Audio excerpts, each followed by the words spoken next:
all love Football Manager Mobile, but sometimes it can get a little boring.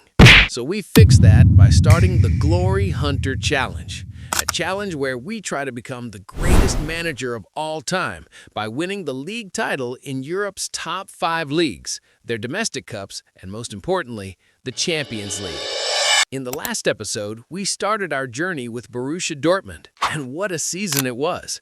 It was dramatic, intense, but in the end, we pulled it off, winning the Bundesliga and the DFB Pokal, which means one thing: Germany is completed. So, naturally, the next step was to check the job market, and a world-class job was available: Chelsea.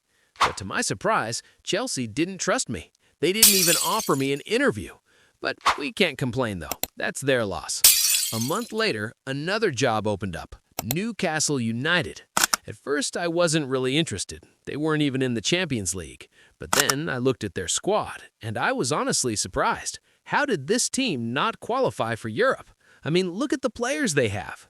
Bruno Guimaraes, rock-solid Botman, the Italian beast Tonali, and even Anthony Gordon. There's real quality in this squad, and honestly, all they need is us, the greatest manager. Well, not yet. Right now, we're only 3rd in the manager rankings. But Pep, don't worry, we're coming for that top spot. So we applied for the job, and just a few days later, we were invited for an interview. The first question they asked was why I wanted to manage the club. For the oil money, obviously. Just kidding. I told them I had been a Newcastle fan since I was a kid, and Alan Shearer was my favorite striker growing up.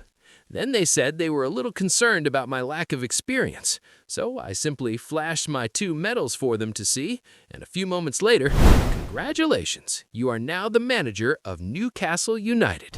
With $130 million in the kitty, rebuilding this club should be quite easy. We start by selling some players we don't need, and some daft signings by the match engine. I'll be trying this 3-5-2 overloading formation, so let's scout some players. Hold on.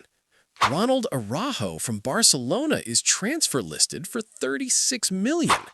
I said let me at least try because I wasn't sure he would agree to join us, but he couldn't say no to the greatest manager of all time. Next, we signed Miles Svilar. Hincapié wasn't happy at Arsenal, so we paid $16 million plus. Then we got Romero for $33.5 million. Is this how cheap defenders are in FM26? Because this is actually mental. I watched Simeone destroy Barcelona in that 4-0 win, and honestly, that's exactly what I want from my right winger, so I went ahead and got him. We also loaned Endrick and Casado to give us some cover. Our first game of the season is here, and the boys gave us a welcome gift by destroying Bournemouth 4-1. Then Spurs came with a $50 million bid on Botman.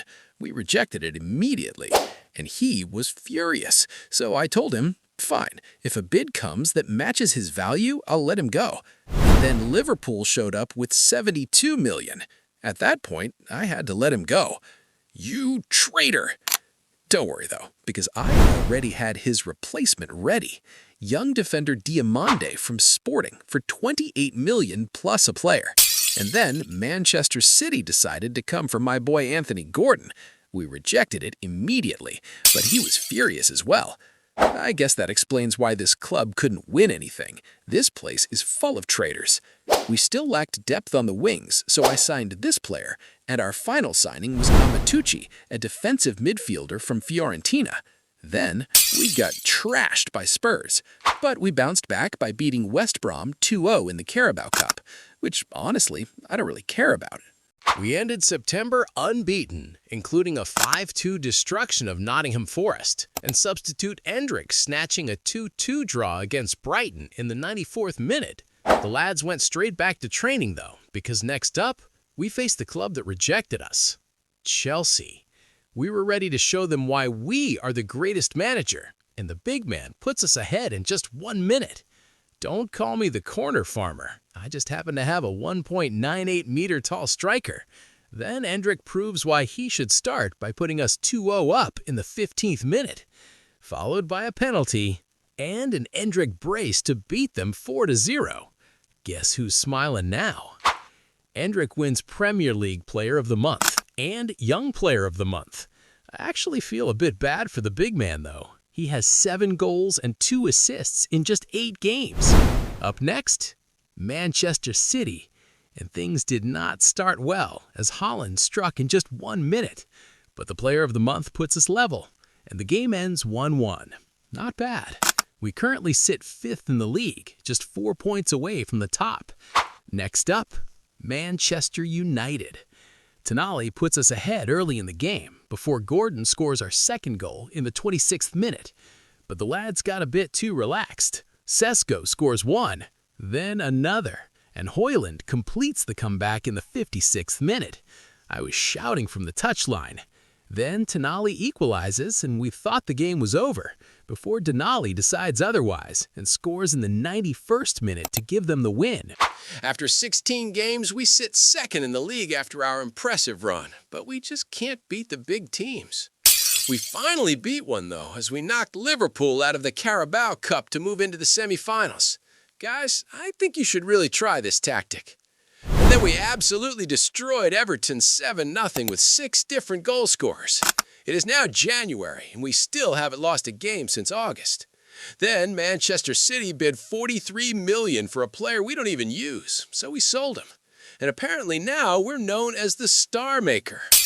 Our unbeaten run finally came to an end as we lost to Spurs. And yes, the 2 league games we've lost this season are both against Spurs. Who the F is their manager? For fuck's sake, Liverpool came in again for Anthony Gordon, and this time we had to let him go. Bye, you traitor. The players weren't happy with the sale of Gordon, but I told them not to worry. We have Mitoma now. But $250K wages, though. Nobody wants to join us. That's the only way. He better be worth it. We also received a lot of offers for our players, which we rejected. Can these clubs please leave our players alone? Up next is a clash against the traitor, and we couldn't start any better as Tonali gives us the lead before the big man makes it 2-0. I was smiling on the touchline, especially when Van Dijk got sent off, and the boys held on as we knocked Liverpool out of the FA Cup. After 23 games, we sit 2nd in the league, just 1 point away from the top. And surprisingly, it's Manchester United leading the table, and apparently now we're known as the Great Entertainers. Unfortunately, we're out of the Carabao Cup after losing to Arsenal in the semi-final. But guess which club is now looking for a manager? Real Madrid. After a lot of contemplation, I decided to pass and continue with Newcastle. Then we lost to Liverpool in the league, which means we now sit 3rd, just 2 points away from the top. We reached the FA Cup quarterfinal after beating Bournemouth 4-3, and we draw Aston Villa. Thank you. We couldn't win at Old Trafford, and that pretty much ended our title hopes. And why is Tonali thanking us? Then we comfortably knocked out Aston Villa to reach the FA Cup semi-final. The FM gods must be on our side because we draw Crystal Palace. And just look at the other side of the bracket. We are now just 2 points away from the top as Liverpool drop points. Please, FM gods. And we are now in the FA Cup final after barely beating Crystal Palace 3-2. And we will face Arsenal in the final. Not bad. But after looking at the last 3 league games, let's just forget about the Premier League trophy. And yes, we were right. Even though we tried our best, we lost to Manchester City, which means Liverpool are the league winners, and we finished 2nd. Get this thing out of my face. Endrick wins Premier League Young Player of the Season with 21 goals and 5 assists in all competitions, and the big man finishes as the league top scorer with 29 goals and 9 assists, earning a spot in the Team of the Season. Now it's time for Wembley, where we hope to redeem our season, or this season could end up being an absolute disaster.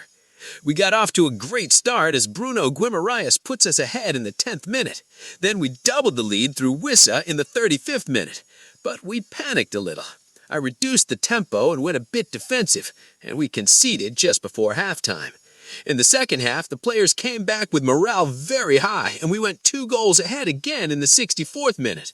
This time, we learned from our mistake. We didn't go defensive, and we held on to lift the FA Cup trophy. That's the 3rd trophy ticked in our Glory Hunter Challenge. Hold on, look at the clubs that are interested. Should we declare interest or stay at Newcastle? Let me know in the comments section and subscribe so you don't miss the next episode.